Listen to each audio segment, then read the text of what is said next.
Assalamualaikum warahmatullahi wabarakatuh. Nama saya Nindya Pujiati Yasyanta dari Bimbingan dan Konseling Islam UIN Sunan Ampel, Surabaya.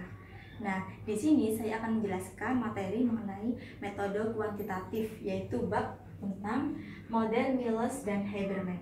Jadi ini hampir sama dengan kuantitatif dan kualitatif. Nah, apa itu model Miles dan Habermas? Nah, yaitu pencocokan data dari semua significant other untuk memperoleh data yang sama. Apa itu significant other? Significant other itu seseorang yang kita gali informasinya. Misal, kita mencari suatu masalah pada klien. Nah, si temannya klien ini yang kita tanya informasinya tentang si klien itu namanya significant other. Begitu. Kemudian model Miles dan Habermas dalam analisis datanya dibagi menjadi 3. Yang pertama yaitu data reduksi, kemudian data display, dan verification. Di sini saya singkat, data reduction itu merangkum. Kalau data display itu menyajikan, kalau verification itu menyimpulkan. Nah, apa itu merangkum? Jadi gini, di mana ketika kita menggunakan data reduction itu kita merangkum, memilih hal-hal pokok, memfokuskan hal-hal penting dan tema pada polanya. Jadi kita itu merangkum berbagai hal-hal pada si target kita tadi. Informasinya kita gali sebanyak-banyaknya, memilih topiknya semuanya kita gali sebanyak-banyaknya. Kemudian kalau kita sajikan, nah informasi tersebut kita sajikan dalam data display, penyajian, yaitu penyajian data dalam kuantitatif dalam bentuk tabel, grafik, gitu. Macam-macam itu ada tabel, grafik, gitu.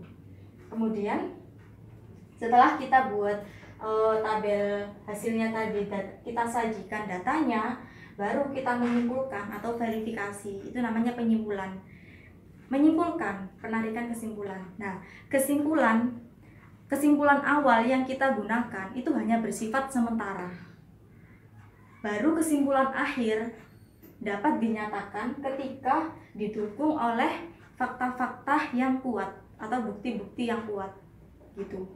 Nah, itu penjelasan mengenai aktivitas analisis data.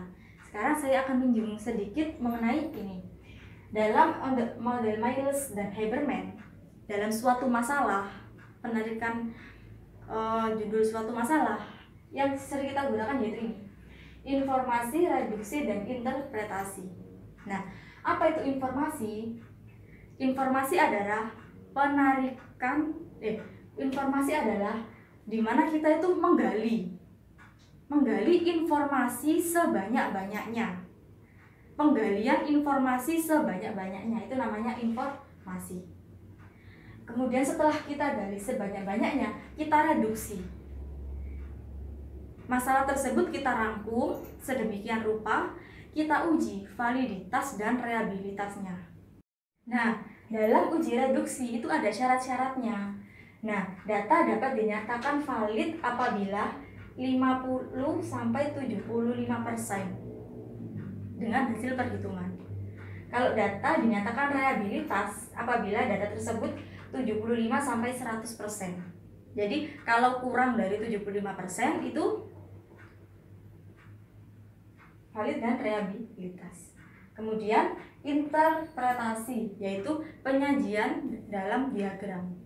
Setelah kita buat ini tadi, kita buat diagram masalahnya apa, kita akan menemukan ide pusat masalahnya. Jadi kita buat diagram seperti ini. Misal kita telah menemukan masalah, ini masalahnya. Setelah masalah, ini dampak-dampaknya yang terjadi. Nah, itu namanya interpretasi, menyajikan dalam bentuk diagram. Nah, ini salah satu contohnya. Kita bisa menggunakan kode. Ini namanya order. Kalau ini namanya masalah. Nah, ini namanya masalah, gitu. Nah, itu tadi penjelasan dari saya. Kurang dan lebihnya saya mohon maaf. Terima kasih. Wassalamualaikum warahmatullahi wabarakatuh.